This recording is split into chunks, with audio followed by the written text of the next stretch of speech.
Porque aunque tú estés soltero, aunque no te hayas casado todavía, tú debes verte desde ahora como un padre o una madre que un día le tendrá que heredar, le tendrá que traspasar una herencia, un legado a la generación que Dios te permita levantar. ¿Alguien puede decir amén? Y aunque tal vez al principio no me entiendas la primera relación que voy a utilizar, sé que conforme pasen los minutos vas a captar el mensaje y Dios va a hablar profundamente a tu vida. La primera vez que yo compartí este mensaje fue en nuestra iglesia. Fue en nuestro congreso de jóvenes denominado Elías Eliseo. Fue una reunión, una convocatoria donde trajimos líderes de pastores, de apóstoles, profetas de toda América Latina para ser impartidos. Aquella vez tenía como primera vez tal vez a mi padre sentado en la silla, escuchándome, como Mikey tuvo la oportunidad el día de anoche, aunque yo sé que ya lo ha tenido en otros momentos, pero en un evento de tanta trascendencia, quizás su primera vez. Y aunque mi papá no me lo haya contado, mi mamá me contó algo de esa noche. Y como yo lo conozco también, yo sabía que el mensaje, mientras que yo estaba predicando, aunque él no me decía nada, no le estaba gustando mucho. Sonríale al que está a su lado, por favor. Quizás porque al principio, en mi sencillez, en mi forma de darme a entender, el mensaje no era claro, pero al final pude comprender, sin profundizar mucho, que aquella palabra había transformado la vida de muchos jóvenes. En especial porque yo hice algo que voy a hacer esta noche también. Levánteme su mano, por favor, y diga gloria a Dios por la nueva generación. Diga conmigo: la generación que yo levante me honrará, nunca me avergonzará. ¿Cuántos pueden decir amén a eso? Si quiere darle un aplauso al Señor, tiene que hacerlo con fuerza, con ganas, con energía, con emoción, porque esta es una noche profética y todo lo que tú hagas cuenta, y todo lo que dejes de hacer también cuenta. Así que si quieres aplaudir, si quieres ponerte de pie en algún momento, gritar, correr, dar vueltas, saltar, hazlo. Siente la libertad del Espíritu, porque esta noche algo se rompe en tu casa, algo se quiebra sobre tu familia. El legado que Jehová te ha dado será trasladado a las generaciones, aún las que todavía no han nacido, porque serás padre, madre de naciones. Aleluya. Y quiero empezar con la historia que quizás usted no relacione mucho, pero yo sé que al final lo va a hacer con este mensaje. Tiene que ver con Moisés. Moisés, en algún momento determinado del desierto, empieza a tener un problema con su nación, y es que empiezan a surgir, o empieza a aparecer, una plaga de serpientes que mordían al pueblo, lo envenenaban obviamente y morían. En algún momento determinado, Moisés ora a Dios porque no hay solución humana para aquel problema. Es entonces que Dios trae una respuesta a Moisés y le dice: construye una serpiente de bronce. La idea de Dios era que Moisés colocara aquella serpiente de bronce en un mástil, en un lugar alto, donde pudiera ser observada por todo aquel que era mordido por la serpiente. Y la idea de Dios, la palabra de Dios decía que aquel que viera la serpiente sería sano. No vamos a entrar aquí en temas teológicos profundos, solo le voy a decir que si usted y yo hoy hiciéramos algo como eso, estaríamos de primeros en la lista de brujos, herejes y hechiceros. Pero Dios le da una palabra a Moisés. Era una palabra específica para un momento específico. Moisés la toma, la pone en práctica y Dios responde. Efectivamente, cuando alguien era mordido por una serpiente, veía aquella figura de bronce y era sanado. Dios respalda su palabra. Pero ¿a dónde te quiero llevar? Que más adelante, en el libro de Segunda de Reyes, dice la escritura que Ezequías entra al lugar donde eran presentadas ofrendas a Dios. Ezequías entra a poner la casa en orden.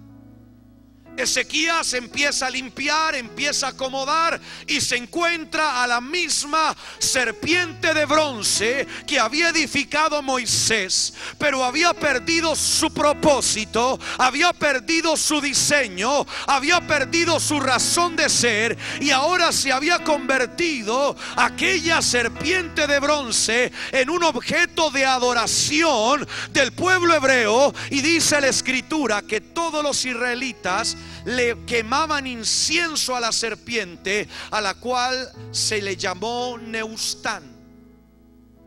Dios le da a Moisés un diseño y establece una esfinge con forma de serpiente de bronce, y cuando las generaciones pasan, no lograron entender ni asimilar el mensaje plenamente, sino que tomaron la serpiente de bronce, la convirtieron en un molde y creyeron que lo que sanaba, que lo que libraba al pueblo de Israel era la serpiente, olvidándose que el verdadero Salvador de la nación era Jehová.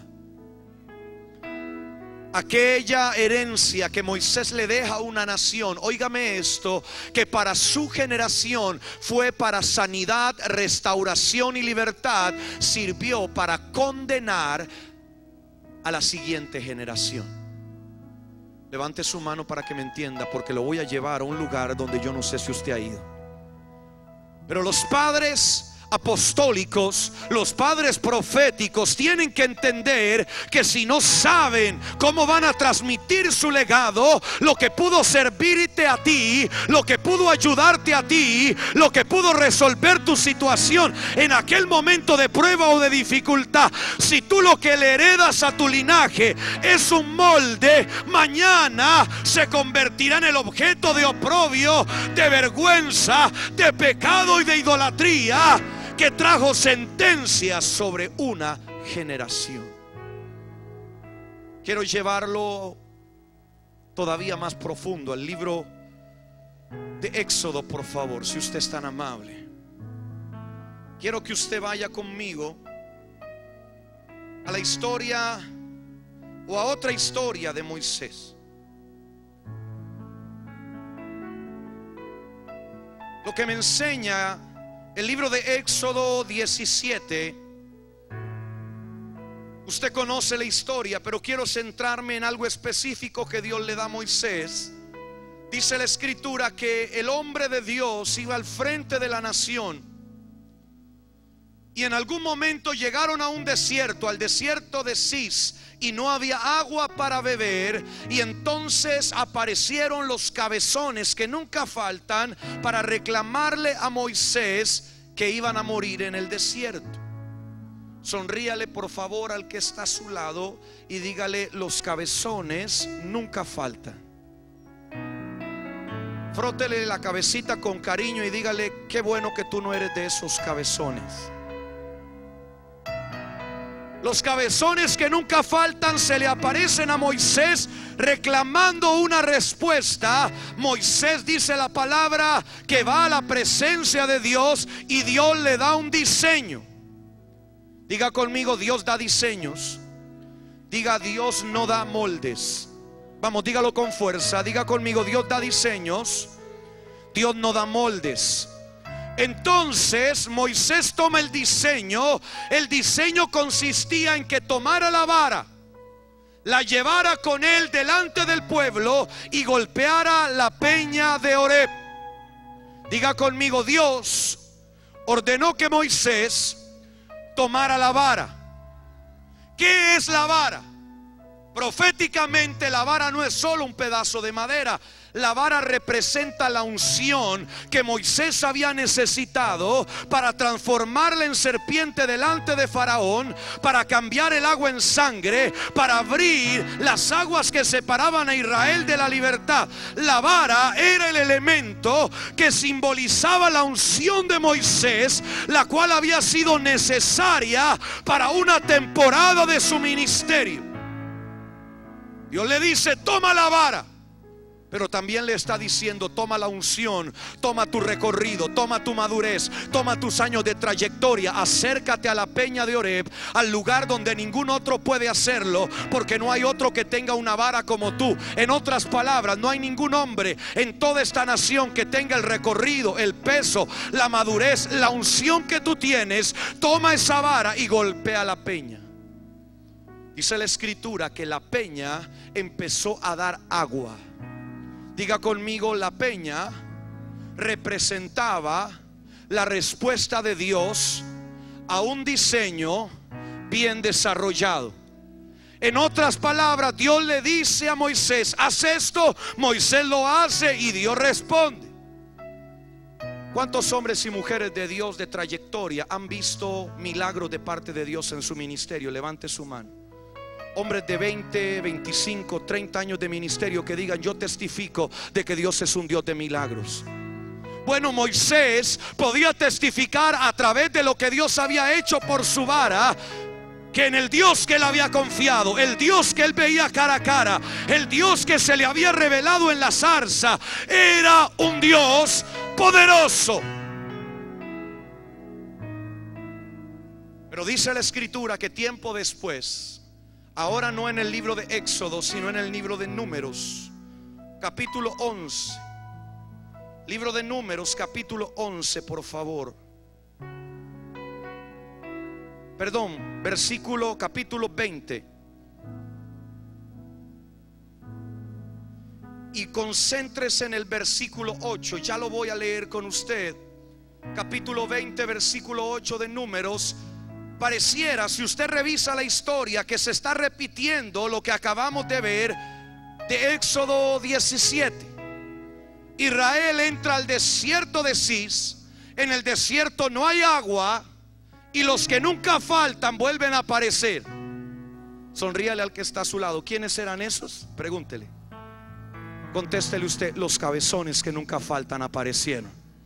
Y los que habían visto caer maná del cielo, los que habían sido liberados de Egipto, los que habían visto a Dios obrar, volvieron a dudar de su poder, y con los mismos argumentos, las mismas palabras, ellos vienen a reclamarle a Moisés una respuesta. Ahora Moisés no está al aire libre, sino que entra al tabernáculo, dice la palabra, con su hermano Aarón, y le pide a Dios una respuesta. Pero aquí está el meollo del asunto, hermano, y espero que usted esté preparado para lo que le voy a decir. Dice la escritura en el versículo 8 que Dios le dijo lo siguiente a Moisés: toma la vara.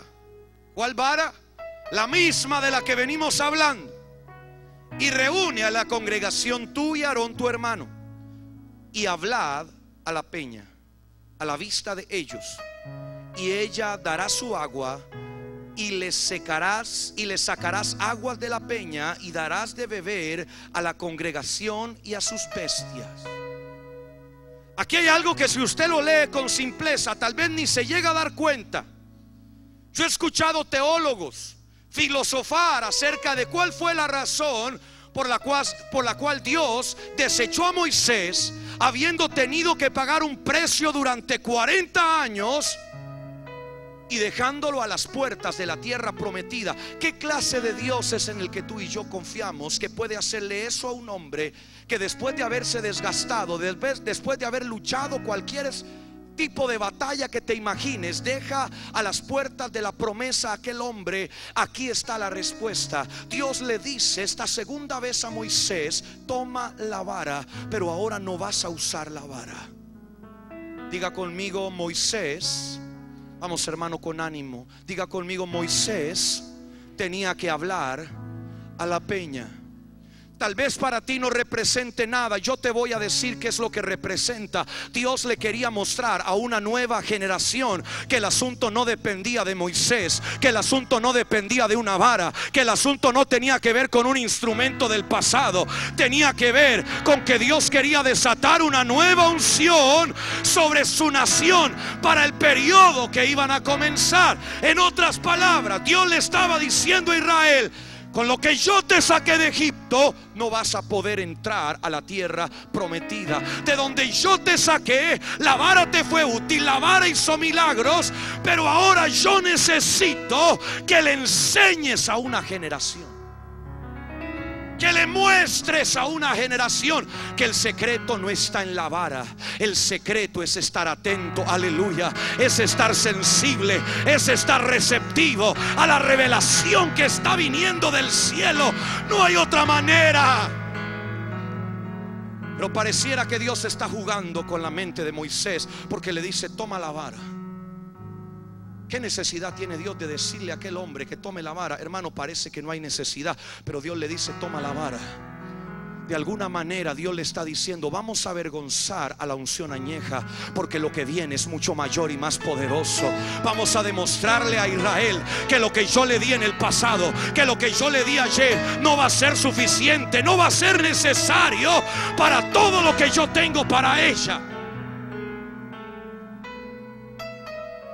Y es aquí donde se da el gran drama, porque entonces Moisés toma la vara como Dios le dice. Y aquí hay algo fuerte y tremendo, hermano. Moisés, ante los ojos del pueblo, parece obediente.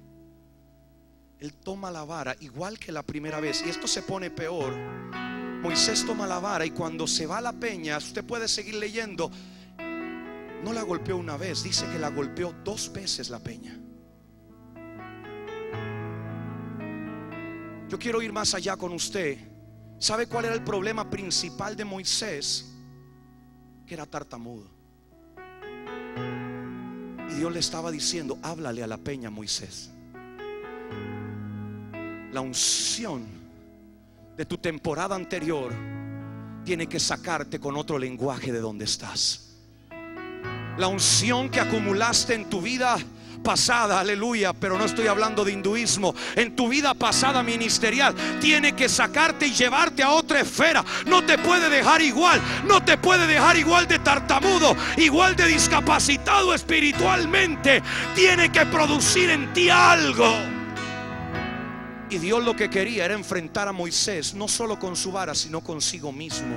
Moisés le había huido a hablar en público. Dios había usado a Aarón durante mucho tiempo, pero Aarón ahora había fracasado en medio del proceso, le había fallado. Y Dios necesitaba demostrarle a Moisés, en otras palabras, a la generación de padres y a la generación de hijos como Josué, que estaban observando que había algo más que la bendita vara. Pero el problema fue que Moisés se aferró a la vara. Y sabe que es lo más duro de todo, que cuando él golpea le salen aguas de la peña. El Dios que a mí me han enseñado, si yo desobedezco, no me favorece. Pero acá la película es otra.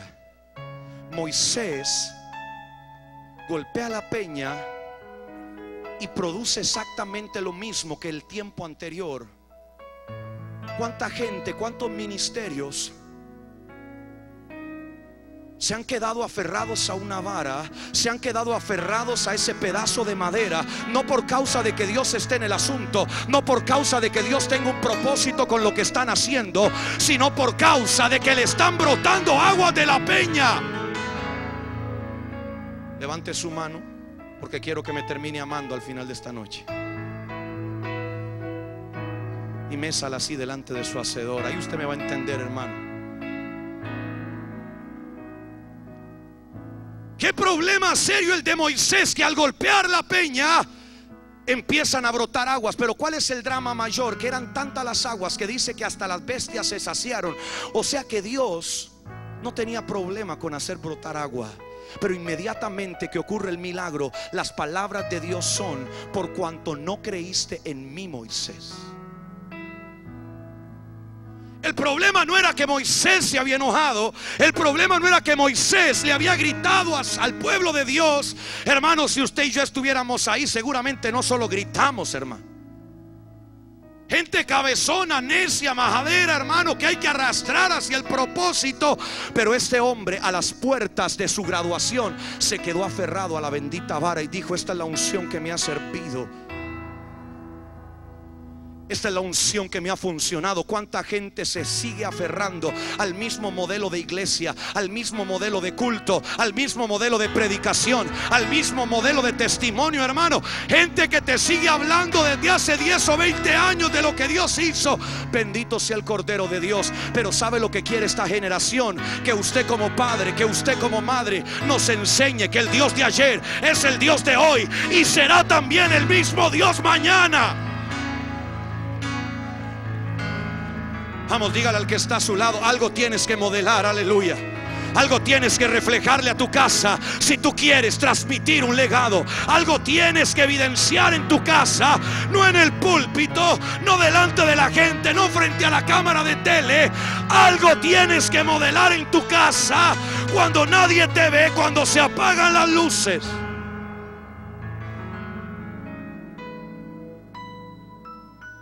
Caramba, hermano, tremendo problema tenía Moisés, aferrado a la bendita vara. Y Dios diciendo: suelta esa cosa, suelta esa porquería. Yo la usé ayer, pero yo quiero hacer algo nuevo. Bendito sea el Cordero de Dios. Yo la usé ayer, pero quiero hacer algo nuevo. ¿Sabe? Yo me gozaba ayer en silencio para no herir susceptibilidades. Cuando el apóstol Mickey hablaba acerca de cómo al principio con su hijo él se sentía como incómodo por su manera. Usted sabe, mi padre tuvo que aguantar que yo me pintara el pelo. No era verde ni amarillo, era verde agua. Y predicar así, mi hermano. ¿Cuánto dan gloria a Dios? Levante su manito ahí donde usted está.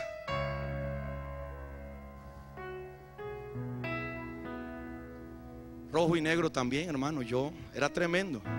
Usted me ve serio así con corbata, pero la cosa era seria. Moisés está frente a una peña que le da agua, pero dejó la tierra prometida. Hay mucho más de Dios para usted que un templo. Hay mucho más de parte de Dios para usted, aleluya, de lo que usted se imagina. Dios quiere convertirlo a usted en el Abraham que esta nación necesita. Dios quiere convertirla a usted en la Sara que esta nación necesita. Un hombre y una mujer capaz de dar una nación completa de sus lomos. Pero eso no se va a hacer, aleluya, solamente con gritos y zapateos. Tiene que haber una renuncia a lo añejo. Tiene que haber una renuncia a lo pasado. Tiene que estar usted dispuesto a dejar la vara de lado y empezar a hablarle a la bendita peña. Empezar a decirle a la peña lo que tiene que oír, aleluya.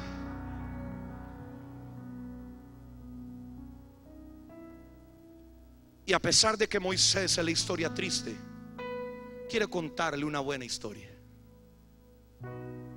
A pesar de que tenemos grandes enseñanzas con Moisés, perdóneme que se lo diga, pero yo prefiero ser Josué que Moisés. ¿Alguien me está escuchando acá? No se me haga el espiritual, hermano. Usted se me acomodó en la silla como si le estuviera hablando a otra persona. Le voy a volver a repetir. No sé si usted alguna vez ha hecho esa pregunta, pero yo prefiero ser Josué que Moisés.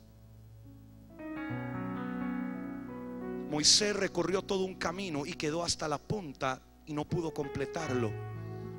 Pero quiero darle otro modelo. ¿Cuántos están acá? Diga conmigo: yo puedo legar a través de un molde o a través de un modelo. La historia conocida y recontraconocida de Elías y Eliseo nos revela este modelo. Pero quiero que usted me acompañe. No sé cuántas veces habrá escuchado esta perspectiva de esta historia y espero que usted la comparta conmigo. La historia cuenta que Elías y Eliseo cruzaron el Jordán, y al cruzar el Jordán, Elías volvió a ver a Eliseo. Lo volvió a ver el muchacho majadero que había estado con él, que había soportado sus rabietas, su mala crianza, sus malos modos. Lo vuelve a ver y le dice: ¿qué estás buscando tú? Y es entonces que Eliseo grita, o no grita, le dice: yo lo que quiero es una doble porción de tu espíritu. ¿Cuántos no anhelamos una doble porción del espíritu de los padres, de los apóstoles, de los profetas que estuvieron antes que nosotros? Yo creo que no hay nadie que diga: no quiero eso. Todos queremos más. Pero hay algo interesante en esta historia, porque de alguna forma se asemeja idénticamente a la historia de Moisés, y te voy a explicar por qué. Cuando Elías llega al Jordán, toma su manto y golpea las aguas se abren. Y tú dirás, ¿cómo hizo eso? Probablemente el peso de la unción que el hombre tenía, el peso y el respaldo que Dios le daba a ese hombre, provocó que las aguas se abrieran.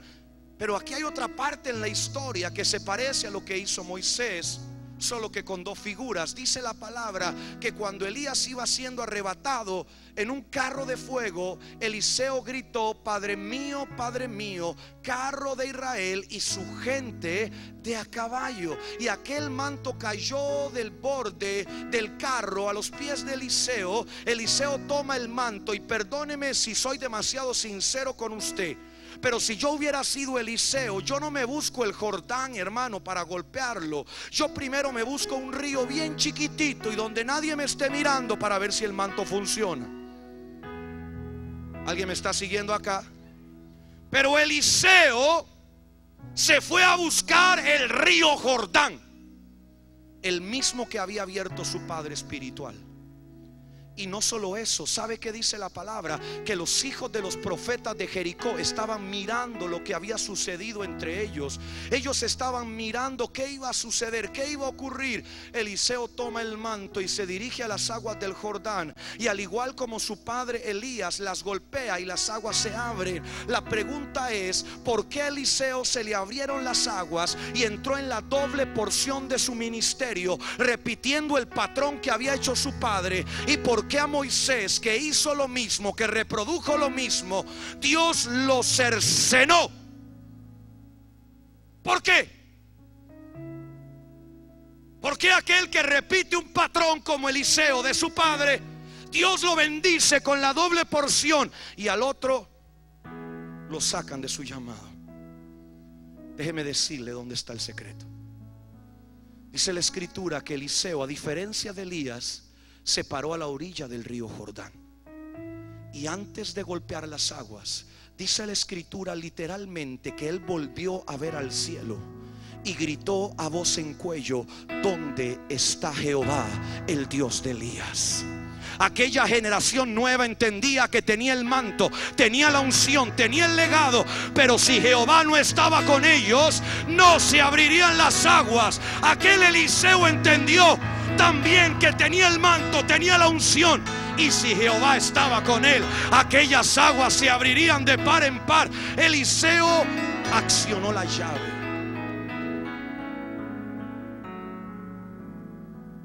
Diga conmigo: la diferencia entre un molde y un modelo es, pregúnteme, ¿cuál es? Gracias por preguntar, se la voy a decir.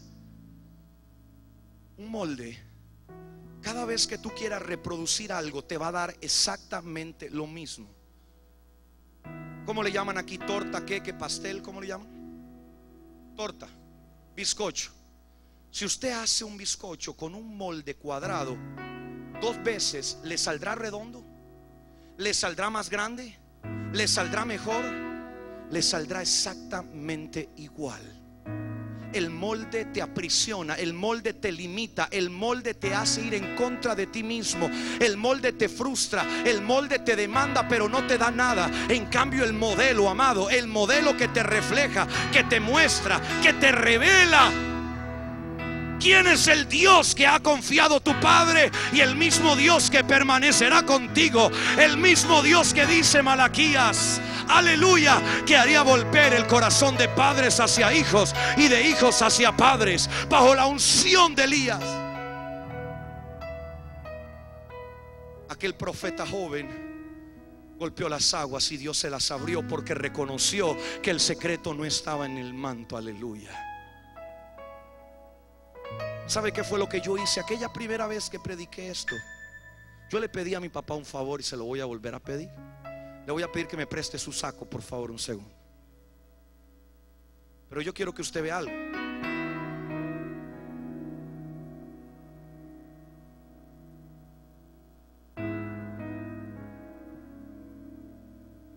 Si usted me ve en la calle así, hermano, ¿usted qué va a decir? ¿Que me veo guapo, que me veo bien, que me veo elegante? No, hermano, me veo ridículo. ¿Cuánto me están entendiendo el mensaje? Dígame, se ve ridículo. Dígamelo, dígame, hermano, yo no me voy a ofender, yo sé cómo me veo. Dígame, se ve ridículo. Pero si yo le pidiera a Mikey que le sacara el saco, el terno, dicen ustedes, al apóstol, ¿cómo se vería él? Diga la verdad, ¿cómo se vería? No, hermano, ahora le dio miedo. Conmigo no hay problema, pero con él sí. Vamos, dígalo con fuerza. ¿Cómo se vería él? Vamos, vamos, vamos. ¿Cómo se vería él? Quiere verlo, dice. Bueno, yo no sé, vamos a ver qué va a pasar, ¿no? Padre de la gloria, Santo.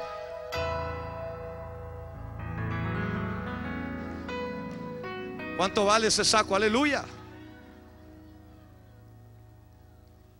Bueno, se ve mejor que yo, eso sí hay que reconocerlo, ¿eh?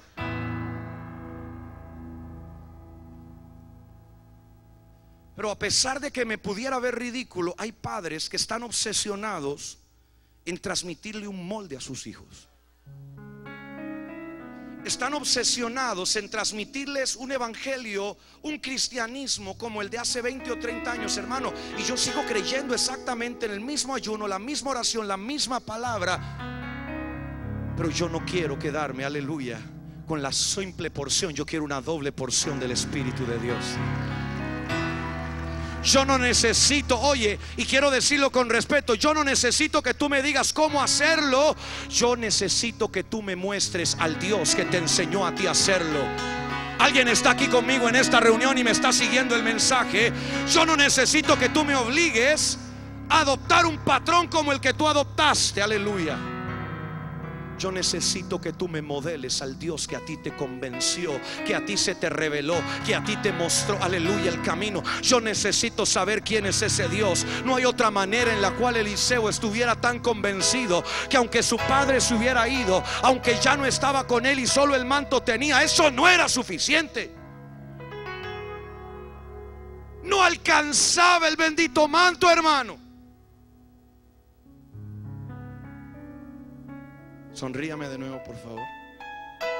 Y muévame la manito. Yo así me convenzo de que usted todavía está vivo. No le he cortado la cabeza.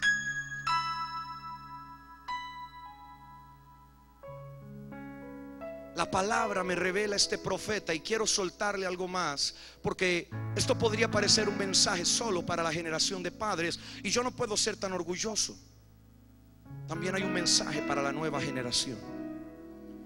Parece que aquí no hay nueva generación. Yo voy a volver a repetirlo. Aquí también hay un mensaje para la nueva generación que está emergiendo en esta isla y que va a afectar las naciones de la tierra, que va a afectar e incidir en toda América Latina, Estados Unidos, Europa. ¿Habrá alguien de esos aquí todavía?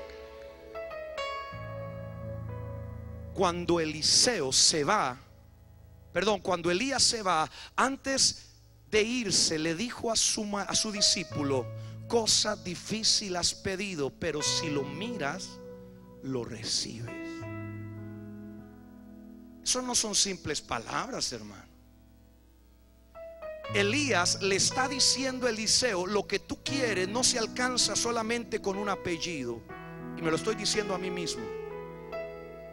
Lo que tú anhelas y lo que tú deseas no lo vas a ganar porque has venido conmigo durante 3 años, aguantándome 3, 4, 5 años. Usted se imagina eso, hermano, que al final del camino, cuando usted le tuvo que limpiar las botas al hombre los benditos años atrás, estar a sus rodillas siendo enseñado, aguantándose su mal humor y su buen genio, que al final le diga que lo que quiere no va a tener nada que ver con cuántos años lo acompañó. No tiene que ver ni siquiera con que Dios mismo lo escogió.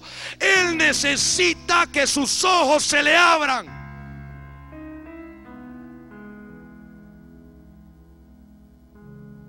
Y así como muchos han dicho, porque yo esté aquí,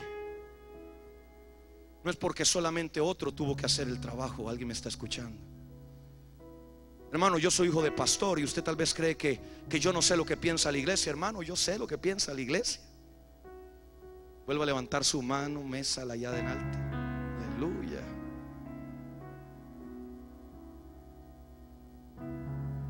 Elías le dijo: si lo miras, lo recibes. Y aquí voy a ir aterrizando, porque sé que el acto profético va a ser importante en lo que estamos haciendo y cerrando acá. Dice la escritura que Eliseo gritó: Padre mío, carro de Israel y su gente de a caballo. Usted se va a preguntar ahora, ¿eso qué es? ¿Una frase mágica? Eso es como que hubiera dicho hocus pocus y se soltó el manto. Quiero decirle algo.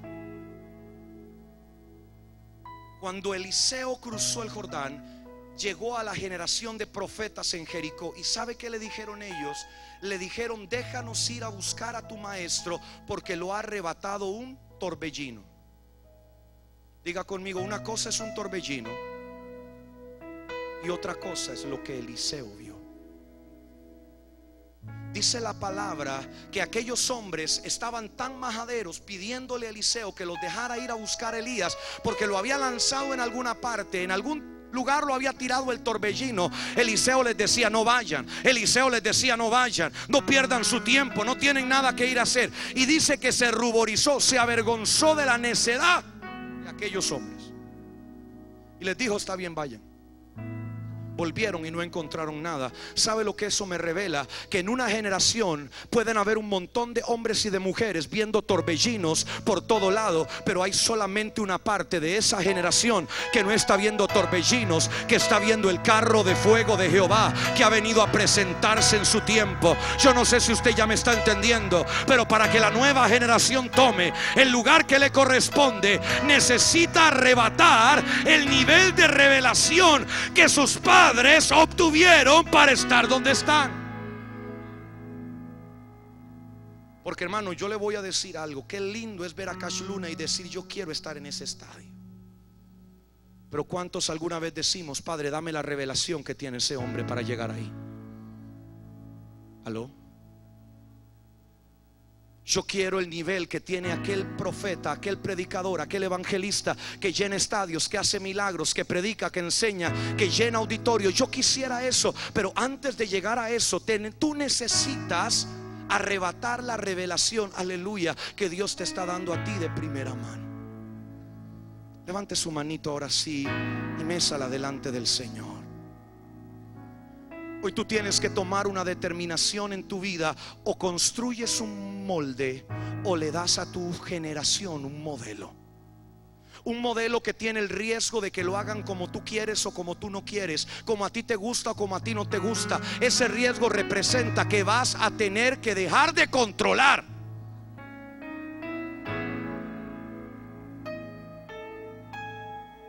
Por favor, levante ahora sí la mano. Más importante que nunca que usted la levante, hermano. Necesito prueba de vida. Dígale al que está a su lado: si tú controlas, tú vas a legar un molde. Vamos, dígale al que está a su lado: tienes que dejar que los polluelos saquen alas. Vamos, tienes que dejar que los polluelos salgan del nido.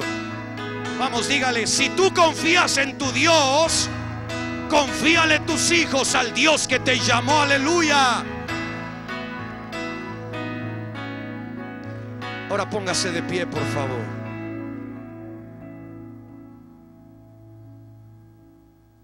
¿Y sabe cuál es el problema de ponerme esto? Que cuando pasan los minutos me voy sintiendo cómodo así, pero me sigo viendo como, pero yo me siento cómodo. El que tenga oídos para oír, que oiga. La comodidad nunca será un buen síntoma en tu ministerio, joven. La tranquilidad, el confort, el estar sentado en una silla esperando que algo suceda, que te suelten algo, nunca será un buen síntoma en un ministerio. Hace unos días atrás se dio el caso en la Argentina de una empresa. Yo estaba allá y me contaron el testimonio. Una empresa sólida de 40 años, se la dejaron a los hijos y en menos de 3 meses la habían quebrado.